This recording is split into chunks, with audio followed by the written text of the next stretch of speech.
सबसे बड़े wilful defaulter है। विलफुल डिफॉल्टर का मतलब जो जानबूझकर बैंक से पैसा लेते हैं, कर्जा ले लेते हैं, वापस नहीं चुकाते। किसानों की बात नहीं हो रही, बड़े बड़े पूंजीपति लोग, बड़े बड़े लोग हैं सारे। कई तो मोदी थे जो निकल गए। तो अगली बार जब वोट की बारी आएगी, कैंची चला देना, कैंची लठ मजबूत करो किसानों का, और वोट के माध्यम से होगा। आंदोलन की अपनी भूमिका है।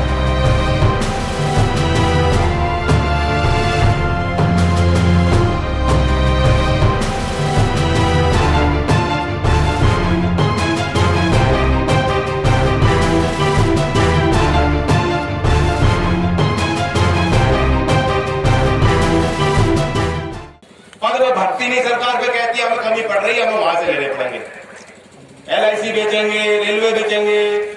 ये बजट में तो लोग टिप्पणी कर रहे थे, OLX का बजट था या सरकार का बजट, यही समझ नहीं आ रहा। दूसरी बात है स्वास्थ्य को लेकर, क्योंकि हमें बजट पेश हुआ, ये विश्लेषण करना जरूरी है। कुपोषण की भारी समस्या है, माता बैठी समझती है इस बात को। 5 साल से कम बच्चों की जो स्थिति है, कुपोषण के शिकार हो रहे हैं। पिछले वर्ष इन्होंने पोषण मिशन का अभियान की शुरुआत करी थी सरकार ने, बहुत बैंड बाजे के साथ शुरुआत की, बेकार साबित हुआ। ICDS योजना तो समन्वित बाल विकास योजना है, उसका बजट 5,000 करोड़ से घटा दिया है। मिड डे मील स्कीम, उसका बजट घटा दिया। एक तरफ कह रहे हैं आंगनवाड़ी कोरोना वॉरियर थी, बहुत सेवा करी साहब उन्होंने, और बजट सरकार घटा रही, वहां कैंची चला रहे। तो किसान की बात होगी, कैंची चलाएंगे। देश की नौकरियां होंगी, उसमें कैंची चला देंगे। सरकारी विभाग में कैंची चला रहे हैं, बेचनी पड़ेंगी सारी। भविष्य कैसे चलाओगे? तो अगली बार जब वोट की बारी आएगी, कैंची चला देना, कैंची। ये डंडा मारना है EVM पर। लठ मजबूत करो किसानों का, और वोट के माध्यम से होगा। आंदोलन की अपनी भूमिका है।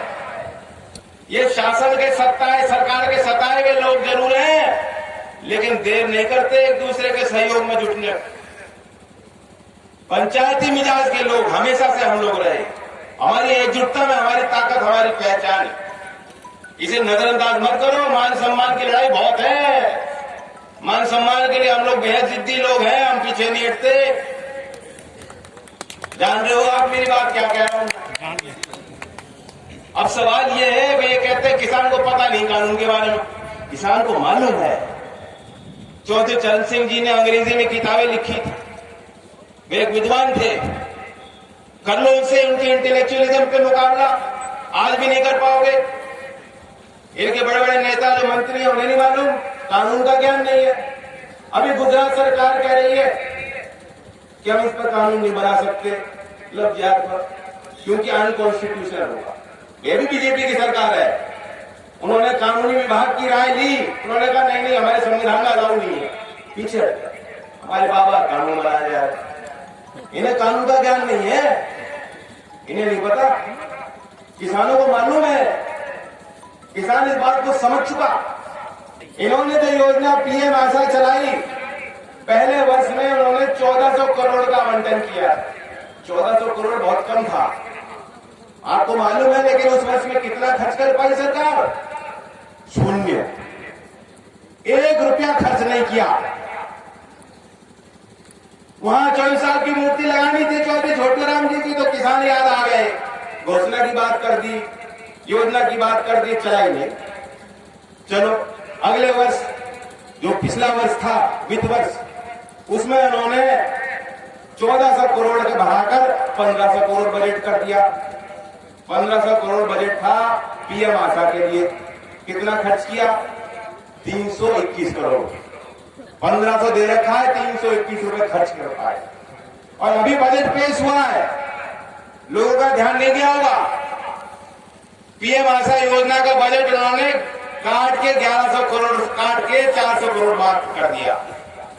आज सरकार कह रही है नहीं नहीं, हम MSP को टच नहीं करेंगे, MSP तो मिलेगी, 1.5 गुना मिल रहा है साहब लागत का, हम दे रहे। क्यों किसान बरगला रहे हैं कि किसानों को लोग एमएसपी तो दे रही सरकार, बजट आप काट रहे हो, एमएसपी हमारे अनुभव है, किसानों के अनुभव है, मिल नहीं रही। आप कह रहे हो सुधार के लिए कानून बनाएंगे, किसान कह रहे हैं हमें एमएसपी दे दो, कानूनी अधिकार बना दो, जो किसान जाएगा उसे कम से कम एमएसपी मिलनी चाहिए। सरकार कह रही है वो तो संभव नहीं। बाकी चीज बातचीत करना चाहो तो बातचीत पे आ जाओ। अब किस बारे में बातचीत करेगा किसान? और कानून ऐसा बना दिया कई साल तक आपकी जमीन जाएगी। 24 साहब ने नेहरू जी का मुकाबला किया था, कब रोक दी थी जमीन? जमींदारा का खात्मा करके काश्तकार को जमीन दी थी। भूमि अधिग्रहण कानून बदलना पड़ा, उसके लिए लोगों ने कुर्बानियां दी।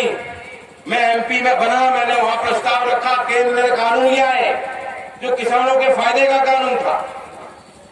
उसमें प्रावधान था कई गुना जो सर्कल रेट का भाव किसानों को मिलेगा। सबसे बड़ी बात थी जबरदस्ती नहीं हो सकती, किसान सहमत होगा तब जो है जमीन आपकी जो है अधिसूचित की जाएगी, एक्वायर की जाएगी, वरना कोई सरकार आ जाए नहीं ले पाएंगे। सहमत थे किसान, राजी थे किसान, विकास भी नहीं रुक रहा था कहीं, तो किसान को पता है उनकी जो परिस्थितियां हैं। बहुत किसान तैयार थे इस बात को, अगर विकास के लिए जमीन चाहिए हम दे दें, भाव भी मिल रहा है ठीक। बताओ कोई तो गलत बात कह रहा हूं, यही है ना बात? सबसे पहले वो कानून छेड़ना चाह रहे। अब ये जो 3 कानून लिया है कॉन्ट्रैक्ट फार्मिंग, उसमें प्रावधान ऐसा है लोन वो लोग ले लेंगे, जमीन भी गिरवी हो जाएगी, वसूली आपसे होगी। आज तहसीलदार किसी भी घर में आके आपको तंग कर सकता है। चंद हजार रुपए के लिए देश का किसान आत्महत्या कर रहा है, तब होता है तिरंगे का अपमान। तब देश में अन्नदाता आत्महत्या करता है मजबूर होकर, कमजोर होकर, कमजोर पड़ जाता है वो, क्योंकि सरकारें नहीं मानती, सरकारें उसके लिए नीतियां नहीं बना रही है। तब होता है तिरंगे का अपमान। लहूलुहान हो गया देश, लहूलुहान हो गए खेत खलिहान। कितने लाखों किसानों ने आत्महत्या की तो कर्ज में डूबे। अब ये घाटिया के जवाब में सरकार ने इस बात को माना है 2020 मार्च के महीने तक जो देश में 100 सबसे बड़े विलफुल डिफॉल्टर है। विलफुल डिफॉल्टर का मतलब जो जानबूझकर बैंक से पैसा लेते हैं, कर्जा ले लेते हैं, वापस नहीं चुकाते। किसानों की बात नहीं हो रही, बड़े बड़े पूंजीपति लोग, बड़े बड़े लोग हैं सारे। कई तो मोदी थे जो निकल गए, हाँ 2 तो उनमें मोदी है। वो 100 लोगों ने उनका 62,000 करोड़ रुपए, ये जो फकीर बनते हैं, ईमानदार बनाते हैं अपने आप को, इन्हीं लोगों ने वो लोन राइट ऑफ कर दिया। उसमें देर नहीं लगी, कलम चला दी। अब कह रहे हैं हम तो भाई एक टेलीफोन लगा लो, हम तो किसानों के लिए हाजिर हो गए। किसी पे है क्या मोदी जी का नंबर? कहां लगा है फोन?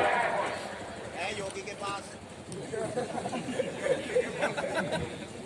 योगी जी के पास ऊपर वाला नंबर है, घंटों बात करते हैं सीधा।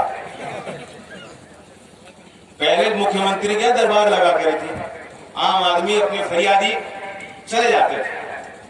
मैं एमपी था, ये भूमि अधिग्रहण के संबंध में हमने आधे घंटे का समय लिया। मनमोहन सिंह जी प्रधानमंत्री थे, उनके केस हम चले गए, उनको हमने ज्ञापन दे दिया। दूसरे दल के नेता भी थे, हमारी फोटो भी खिंचवा, बातचीत करी उन्होंने, हमने उनसे। आज प्रधानमंत्री ऐसे हैं, मुझसे क्या पूछोगे? किसी को बीजेपी का नेता अगर आपको मिल जाए कहीं, उसी को रोक के वह खिड़की डाउन कर प्यार की बात करना चाह रहे, डर मत वो, अभी तो हो सके रुकेगा नहीं आपको देख के।